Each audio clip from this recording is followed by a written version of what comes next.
The method that we just demonstrated is called the disk method, and the reason for that is that the cross sections actually, not surprisingly, look like a disk. So cross section just looks like this solid yellow disk here. There's a generalization of this, however, where instead of the cross section looking like a disk, it's going to look like a washer. In order to explain how we get from the disk method to the washer method, I'm going to turn it over to Stacy. She has just such a good video on this subject. I really can't do any better than this. So y equals root x is drawn, and now we'll draw in y equals 1/10 x, and we're going to bound that region with x equals 4. So the red is our region that we are revolving around the x-axis. See there, our shape. And if we take this little slice that we're talking about, it looks like this washer. And so that's the washer method we are talking about. And so in essence, what we're doing is this radius outer and then subtracting the radius inner out to hollow our final shape.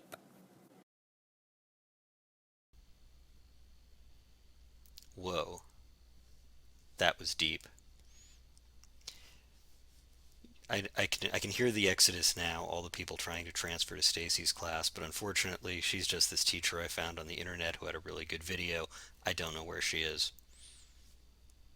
Let's suppose that instead of revolving just a single curve around the x-axis, let's say that what I want to do is revolve the region between two curves around the x-axis. Well, look what I get here. Let's draw this in red. So if I revolve the lower curve, the y equals x, around the x-axis, what I get is I get a small circle like this, where the radius of this circle, I'm going to call it lowercase r.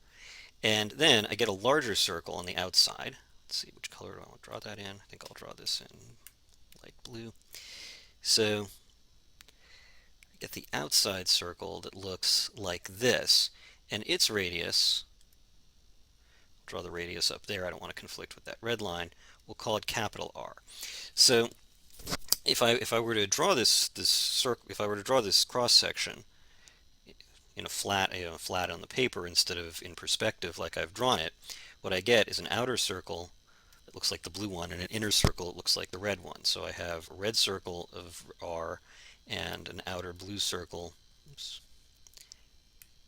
I have an outer blue circle of radius capital R. Well, the capital R is equal to x squared plus 1 in this case, and lowercase r is equal to x. So what I can do is I can simply find the area of this shape, which you can now see why we're calling it the washer method, because the shape looks like a washer. So a washer is just a cross section that's shaped like a ring. It's a circle with a big hole in the middle. I'll shade it in. Now how do you find the area of this shape? Well, the area is simply going to be the area of the big circle minus the area of the small circle. So let me write this down. The area of one washer is equal to pi capital R squared minus pi lowercase r squared, where capital R is the big circle and lowercase r is the little circle. We usually simplify this by just writing pi times r squared minus r squared. So that's what gives us the area of a washer. So we now have just another cross-sectional shape that we can add up. It's just that the cross-sectional shape, instead of being like a solid square or a solid semicircle or a solid triangle or even a solid disc like we've done, is just a shape with a hole in the middle, and we have this sort of nice formula for finding that shape. So let's see how we'd find this integral. This is going to be, find the area, sorry, the volume of revolution. We're finding it on the interval from 0 to 2, as shown in the diagram. So it's going to be the integral from 0 to 2 of pi times, we have the purple function gives us the radius of the larger circle. So that's going to be x squared plus 1 squared minus the area of the smaller circle, which is just x squared. There we go. Okay. So, oh, and now we need dx. So let's see what goes into this integral. Let's just make it clear. So this is the outer radius.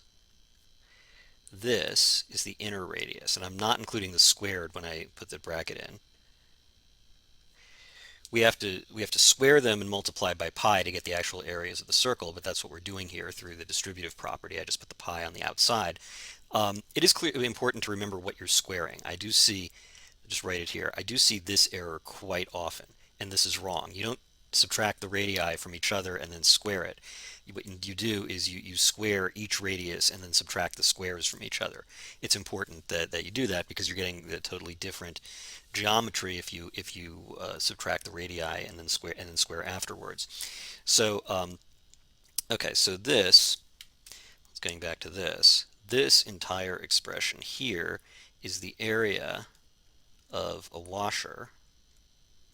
And then if I go like this, that gives me the area, that gives me the volume of one washer shaped slab.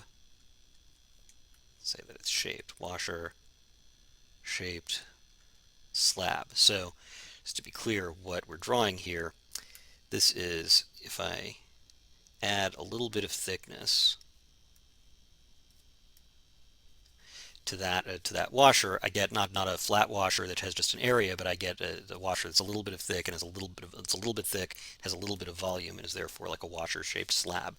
So that gives and let me just shade this in so you can see in perspective what the area, what the surface of that washer looks like. So it's like it's got a hole in the middle. It's not really a donut because a donut we think of as being round in another direction. So it's really more of a washer, not a donut. Okay, so we now have that integral set up. Just one more time, I'm going to zip through the algebra, but from now on, we're just going to set these up rather than actually finding the values.